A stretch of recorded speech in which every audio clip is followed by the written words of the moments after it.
제가 기도하고 하나님 말씀 보겠습니다. 하나님 아버지, 이 시간 우리의 마음에 오시옵소서. 아멘. 우리가 주님을 모셔드립니다. 연약하고 낮고 낮은 저희들 가운데 찾아오셔서 친히 아버지 삼아주시고 너는 내 사랑하는 자녀라고 불러주신 우리 아버지, 그 사랑 감사합니다. 오늘 그 사랑을 힘입어서 우리가 주님의 자녀가 되었고 또 주의 귀한 종이 되었습니다. 하나님 아버지, 이제껏 살아가면서 그 사랑 잘 알지 못했고 실천하지 못했습니다. 그러나 우리에게 은혜를 주셔서 오랫도록 참아주시고 그 사랑을 깨달을 수 있는 은혜 주셔서 감사합니다. 하나님, 우리를 이처럼 사랑하셨으니 우리도 사랑함이 마땅하며 그 사랑을 실천하는 자가 하나님의 자녀임을 고백합니다. 하나님, 우리에게 성령의 능력을 부어주셔서 하나님의 사랑을 실천하고 하나님 앞에서 정말 설 때에 칭찬받는 우리의 삶이 되게 하여 주옵소서. 이 시간 말씀하옵소서. 듣겠나이다. 그 말씀 듣고 그저 흘려버리지 않게 하시고 정말 그 말씀이 우리 마음의 깊은 곳까지 내려가서 그 말씀이 나의 말씀이 되고 그 말씀이 나의 힘이 되고 그 말씀이 나의 능력이 되어서 이 세상 가운데 주님 오신 그 뜻을 우리가 세상 가운데 비추게 하옵소서. 예수 그리스도의 이름으로 기도드립니다. 아멘. 오늘 읽은 하나님의 말씀은 4장 16절부터 21절까지인데 7절부터 다 많아서 그 위에는 읽지는 않았지만 7절부터 21절까지 전체 내용을 보면 간단하게 살펴보면 우리가 서로 사랑하자. 사랑하는 것은 하나님께 속해 있는 바로 그것이 증거다. 이렇게 말씀하고 있고 그 사랑이 하나님 안에서 누구를 통했냐? 예수 그리스도를 통해서 우리에게 전달이 되었고 그 전달된 사랑이 나타난다고 말씀하고 있습니다. 하나님을 본 사람은 없어요. 그 누구도 하나님을 배울 수는 없지만 그러나 하나님의 서로 우리가 사랑하면 하나님을 배운 것과 똑같고 그 하나님이 우리에게 보내주신 예수 그리스도를 통해서 보내주신 성령께서 우리 안에 거하시는 것이 바로 하나님이 우리와 함께 하신다는 증거가 된다고 말씀하고 있습니다. 사랑 안에 있다면 우리는 심판이 와도 우리는 심판 자리에 서는 것이 아니라 그 사랑 안에서 주님을 기쁨으로 맞이할 수 있는 그러한 기회가 된다는 것입니다. 사랑 안에는 그러므로 결단코 사랑하고 사랑을 실천하면 사랑 안에 있다면 우리에게는 그 어떤 두려움도 우리 가운데 존재하지 않는다는 것입니다. 그러므로 하나님이 우리를 먼저 사랑하셨고 또 우리는 그 사랑을 힘입어서 내 형제를 사랑하는 것이 마땅하다는 것입니다. 그렇다면 마땅한 걸로 끝나는 것이 아니라 사랑하지 않으면 어떻게 되는지 오늘도 하나님 말씀을 통해서 이것은 제가 만들어낸 말씀도 아니요 하나님의 말씀은 사랑을 어떻게 말씀하시고 있는지 오늘 살펴보고자 합니다. 지난번에 제가 1장과 2장에 이 빛에 대해서 하나님 말씀을 전한 바가 있습니다.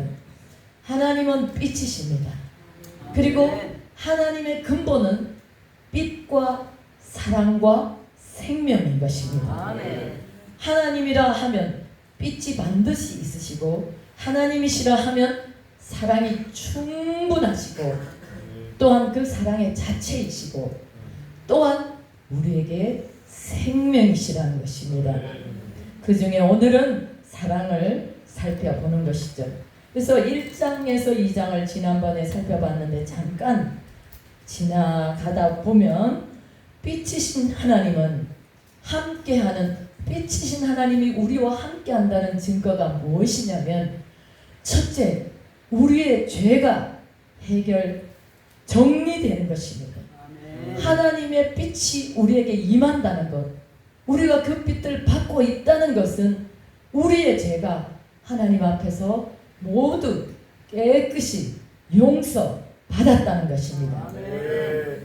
우리가 늘 죄를 먹고 마시고 이 세상에 살아가지만 그 죄가 정리될 때에, 더 많이 정리될 때에 빛이 우리 가운데 더 임하여서 그 빛을 우리는 또한 받아서 그 빛을 발산할 수 있다는 것입니다.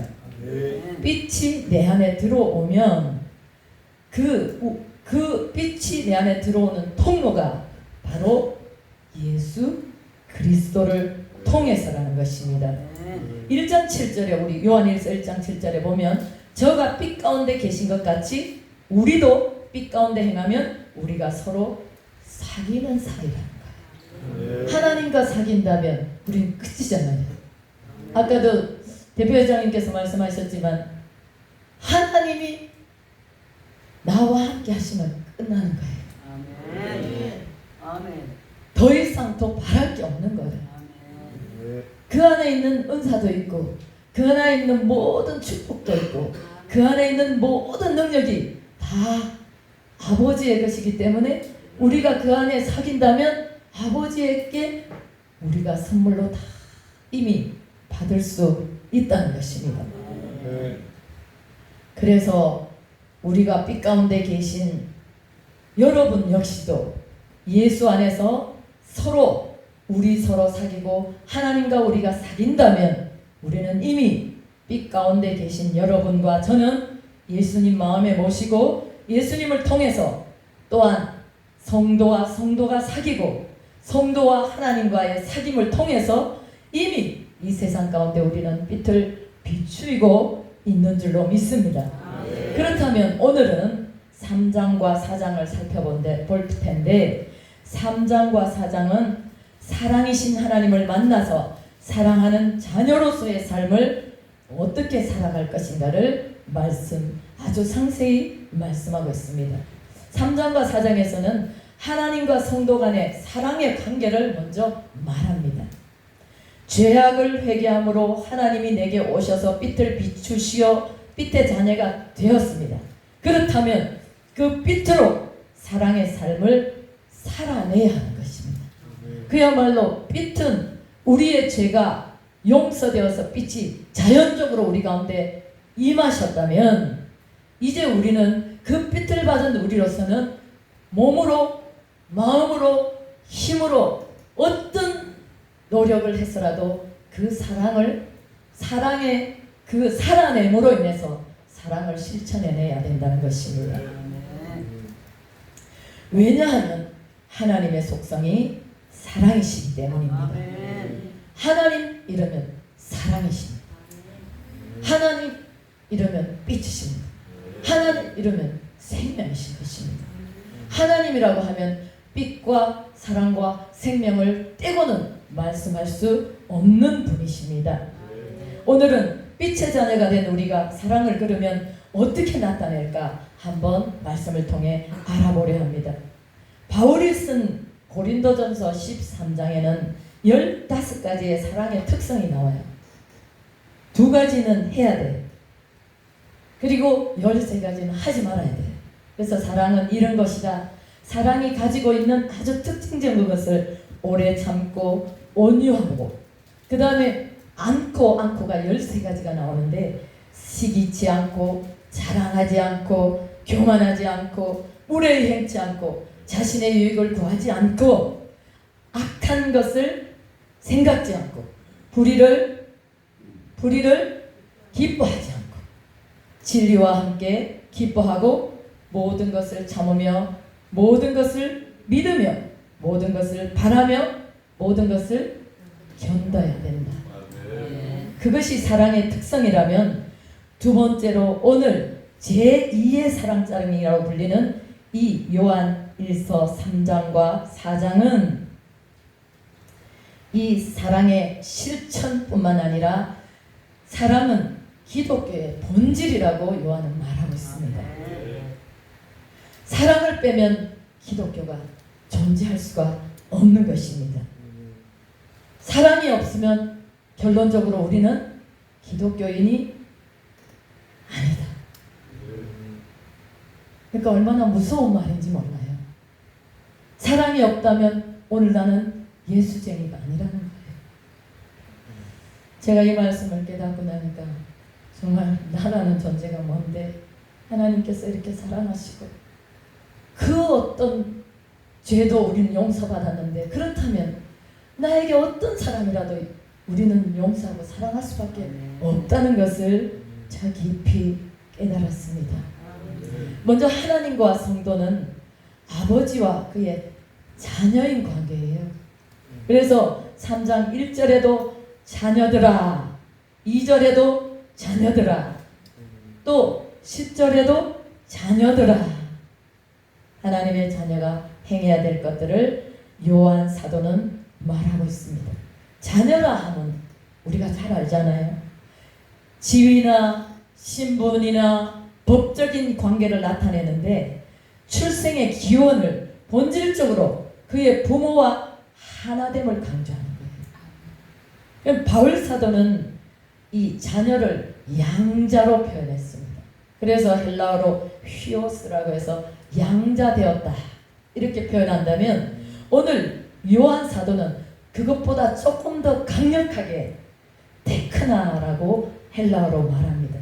그래서 테크나 데우 하면 태어난 자녀로서, 그러니까 양자로 맞았다는 것보다 우리는 이미 하나님 앞에서 하나님의 뜻 안에서 하나님의 손길을 통해서 태어났다는 거예요.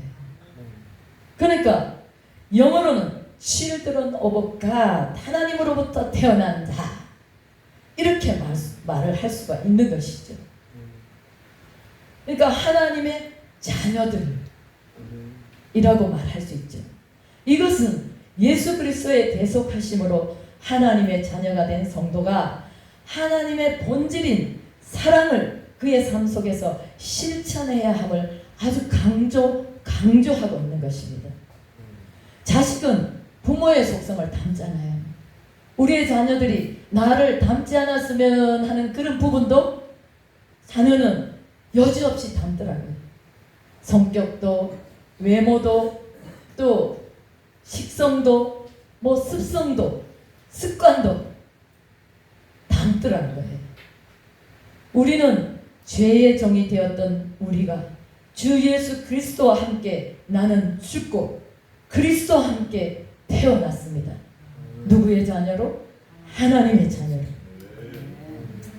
그러므로 사랑의 본질적인 의미와 성도의 원리를 우리가 한번 살펴보면, 첫째로 인간이 갖는 사랑은 아무리 고상하고 아무리 아름답게 보인다 할지라도 그 이면에는, 한쪽에는 우리의 이기적인 면이 자리하고 있다는 거예요. 그러나 하나님께서는 우리에게 독생자 하나뿐인 아들 예수 그리스도를 그 어떤 조건도 없이 우리에게 주셨고, 그분을 통해서 진정하고 가장 고결한 그런 사랑의 의미를 우리에게 보여주셨습니다. 1서 3장 16절에 보면 그가 우리를 위하여 목숨을 버리셨으니 우리가 이로써 사랑을 알고 우리도 형제들을 위하여 목숨을 버리는 것이 마땅하다고 지금 3장 16절에 말씀하고 있습니다. 예수 그리스도를 믿음으로 회개하고 우리가 거듭나야, 철저히 거듭나야 합니다. 사내들인 공회원이고 바리새인인 니고데모가 예수님을 찾아와서 질문합니다. 예수님께 요한복음 3장 3절에 보면 예수님은 거듭나지 아니하면 너가 하나님의 나라를 볼 수가 없다고 말하고 있습니다. 그러니까 너무 이해가 안 되잖아요. 어떻게 거듭나야 합니까? 그럼 내가 어머니의 뱃속에 다시금 아기로 들어가야 합니까? 이렇게 묻지 않습니까? 그럴 때에 예수님께서는 거듭나라고 말씀하십니다. 거듭남은 죄를 자백하고 그 죄를 용서받는 일이 바로 시작인 것입니다. 그러므로 요한은 2장 12절에도 요한일서 2장 12절에도 여러분에게 이 글을 쓰는 까닭은 예수의 이름으로 여러분의 죄가 용서받았기 때문에 제가 이 글을 당신들에게 쓰고 있습니다라고 말씀하고 있어요. 하나님의 자녀가 아닌 사람에게 이 편지를 쓴다면 어떻게 그들이 알아듣고 깨닫겠습니까?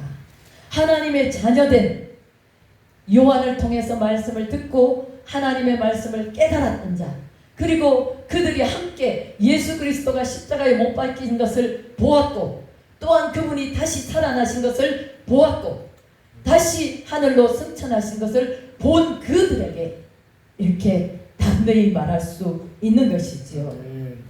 예수 그리스도는 최고의 희생을 몸소 실현하셨습니다. 본질적인 사랑이 무엇인지 오늘 우리에게 요한은 그 예수님의 생애를 누구보다도 가장 가까이서 보고 듣고 익혔기 때문에 이렇게 말씀할 수 있는 것 같습니다. 두 번째, 성도의 생활이 살아가는 삶 가운데서 하나님의 뜻을 실천해야 한다는 것을 요한은 아주 말씀으로 또 강조하고 있습니다. 하나님 안에 거하는 자는 빛 가운데 행하는 것이라고 한다면, 빛 가운데 행한다면 사랑하는 삶을 당연히 살아내야 하는 것입니다. 자신이 살아가는 세계를 명확하게 우리가 왜 살고 어떻게 살며 어떻게 결과를 맺을 것인가를 우리 자신이 명확하게 구분해야 되는 것입니다. 자신의 우리 옛 자와 아집과 자만과 이런 자존심, 이런 생각하는 이런 여전히도 이것을 가지고 있다면 아직도 우리는 더 깊이 회개하고 생각해 보아야 합니다. 나를 낮추어서 나보다 더 남을 낮게 여기는 것이 바로 사랑인 것입니다. 상대를 존중하고 사랑한다면 진정한 그리스도의 사랑을 실천하고 계시는 것입니다. 그럴 때 하나님은 나의 아버지가 되고 우리는 하나님의 자녀가 된 성도로서 죄를 멀리하면서 진리 가운데서 사랑을 실천하고 있다는 것입니다. 예수 그리스도 안에서 하나님의 사랑으로 인해 중생을 체험하고 자녀가 되었습니까? 그렇다면 2장 7절 한번 보실까요? 1서 2장 7절 함께 읽어보겠습니다. 시작. 사랑하는 자들아, 내가 새 계명을 너희에게 쓰는 것이 아니라 너희가 처음부터 가진 옛 계명이니 이 옛 계명은 너희가 들은 바 말씀이거니와 다시 내가 너희에게 새 계명을 쓰노니 그에게와 너희에게도 참된 것이라. 아멘. 이 계명은 물론 613가지의 구약의 계명이 있지만 그 계명을 통틀어서 예수님께서 그 율법을 완성하러 오신 분이잖아요. 그래서 그 613가지의 복잡한 계명을 한마디로 예수님께서는 마태복음 22장 37절로 40절에 아주 간단 명료하게 요약을 하시는 거죠. 간단 명료하게. 뭐라고요? 하나님의 사랑, 이웃 사랑. 그것을 새로운 계명으로 말씀하고 있는 것입니다. 하나님이 우리를 사랑하신 것 같이 우리가 하나님을 사랑한다면 이웃도 사랑하는 것이 너무나 마땅한 것입니다. 사랑의 계명에는 뭘 해야 되냐면 우선적으로 순종을 해야 되는 것입니다. 그리스도가 우리를 위해 목숨을 버리신 것처럼 형제를 위해 목숨을 버리는 것이 마땅하다고 요한 사도는 말씀하고 있어요. 3장 13절에. 그래서 하나님 사랑, 이웃 사랑을 새 계명으로 말씀하시고, 물론 옛날부터 구약 성경에 있었던 계명이지만 한마디로 말씀하셔서 이 하나님 사랑과 이웃 사랑은 믿음이 있다는 것이 사랑이 있다는 것입니다. 우리는 사랑 없이도 믿는다고 말합니다. 그러나 이 요한은 믿음이 없다면 사랑이 없는 것이라고 단언합니다. 사랑은 믿음의 증거가 되기 때문입니다. 믿음과 사랑 안에 거한다면 하나님도 그 안에 거하십니다. 하나님 안에 거하시기를 원하신다면 믿음의 바탕을 둔 사랑의 실천을 하시면서 하나님은 우리 안에 거하시는 것을 우리가 믿어야 할 줄 믿습니다. 1서 3장 24절에도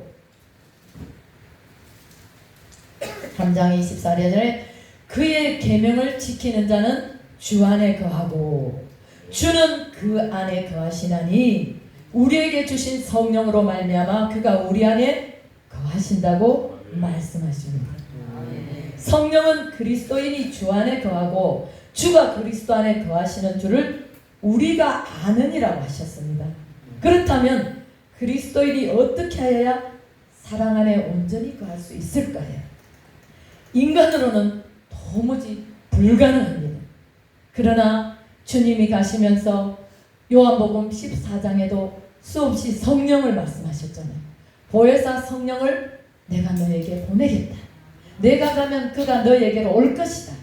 그가 너희를 가르쳐주고 알게 하고 너희들을 인도할 것이라고 분명히 말씀하셨잖아요. 그 요한이 오늘 요한 1서를 통해서 성령의 역사는 오직 성령을 통해서 우리에게 사랑을 할 수 있는 능력을 갖게 되고 또한 그리스도인을 의롭게 하고 서로 사랑할 수 있도록 역사하신다고 말하고 있습니다. 3장 14절에도 사랑을 실천할 때 형제를 사랑함으로 사망에서 생명으로 어떻게 했다고요? 옮겼다고 합니다. 이것은 이곳에 머무르는 것이 아니라 이곳에서 머무르던 이곳에서 사랑함으로 옮겨갔다는 거예요. 그것은 옮겨갔다는 것은 이미 우리는 사망이 우리 가운데 이제는 존재할 수 없다는 것이에요. 우리가 사랑한다면 그 사랑이 우리를 사망에 메어둘 수 없다는 것입니다. 또 형제를 미워한다는 것은 살인하는 자라고 지금 말씀하고 있어요. 3장 9절 8절 3장 8절 9절 10절까지 보면 그렇게 말씀하고 있습니다. 미워한다면 살인하는 자라. 살인이 미움과 시기에서 비롯되었다는 것입니다. 그러므로 죄를 짓는 자는 누구에게 속한다고요? 마귀에게 속하게 되므로 당시에 그 예수님이 오시고 예수님이 가신 그 1세기 동안 100년 안에 예수님의 제자들이 복음으로 그들이 헌신하고 희생할 그 당시에 이단과 영지주의자들이 하나님의 말씀을 믿는다고 하면서 하나님의 말씀을 왜곡하여서 이단의 그런 표본을 보였다는 것입니다. 그래서 이들이 방종을 분별해라 너희들은. 그리고 예수님을 부인하는 자들이었어요. 그들은. 그래서 너희는 그 이단에서 미혹받지 않고 예수 그리스도의 의로움과 같이 의로워야 한다고 말씀하고 있는 것입니다. 오늘 성경에 그 예로 가인과 아벨의 이야기가 나옵니다. 가인은 악한 마귀에게 속하여서 그 아우를 어떻게 했어요? 죽였어요. 자신은 악하고 동생 아벨은 의로움 때문에 그랬던 것입니다. 그러면 악함은 동생의 의로움을 어떻게 했어요? 시기했고 죽임으로 자신이 마귀에게 속했다는 것을 스스로 입증하는 거예요. 그러므로 살인자는 영생과 관계가 없습니다. 즉 미움에서 드러나는 것은 살인이고 사랑으로 드러나는 것은 영생이기 때문인 것입니다. 그래서 미움으로 살인은 사랑으로 드러나는 영생과 아주 정반대가 되는 것입니다. 그럼에도 불구하고 우리는 예수를 나의 구주로 믿고 사랑한다고 하지만 때로는 우리 속에 정말 꼴보기 싫고 미운 사람들이 우리 앞에 있잖아요. 그렇지만 우리는 이 말씀을 명심하고 이제 그 미운 사람도 예수님의 용서함을 받은 우리 자신을 돌아보면서 아무것도 아닌 것처럼 사랑으로 우리 모두가 저와 여러분은 품고 사랑해야 될 줄로 믿습니다. 하나님과 그리스도께 속한 자는 마땅히 행해야 할 것들을 무엇이냐면 첫째, 자기 부정이에요. 내가 죽고 나는 아무것도 아니다. 내가 대단한 사람이라고 생각할 때는 다른 사람들이 아주 눈 아래 보이고 발 아래 보이고 하찮게 보일 수밖에 없습니다. 그러나 내가 정말 낮은 자가 되었을 때는 모든 사람이 귀하고 존귀한 것입니다. 그래서 나를 부정하는 것만이 내가 살 길입니다. 우리 함께 해볼까요? 나는 날마다 주님과 함께 죽었습니다. 나는 날마다 주님과 함께 죽었습니다. 오늘도 죽었습니다. 오늘도 죽었습니다. 아멘. 우리는 날마다 바울 사도처럼 나는 날마다 죽노라고 고백했던 그 바울 사도처럼 우리 자신도 미움이 올라오고 시기가 올라올 때 그것을 무찌르고 나는 날마다 죽었다. 이미 나는 예수 그리스도와 함께 죽었다. 내가 다시 사는 것은 주님과 함께 사랑으로 살아났다고 말해야 될 것입니다. 하나님은 하나님의 사랑은 복음의 본질인 것입니다. 사랑은 태초의 창조 원리에까지 미치는 것이며 우리가 형제를 사랑함으로 사망에서 옮겨 생명으로 들어간 줄을 알거니와 사랑하지 아니하는 자는 사망에 머물러 있느니라고 3장 14절에 분명히 요한 사도는 말씀하고 있습니다.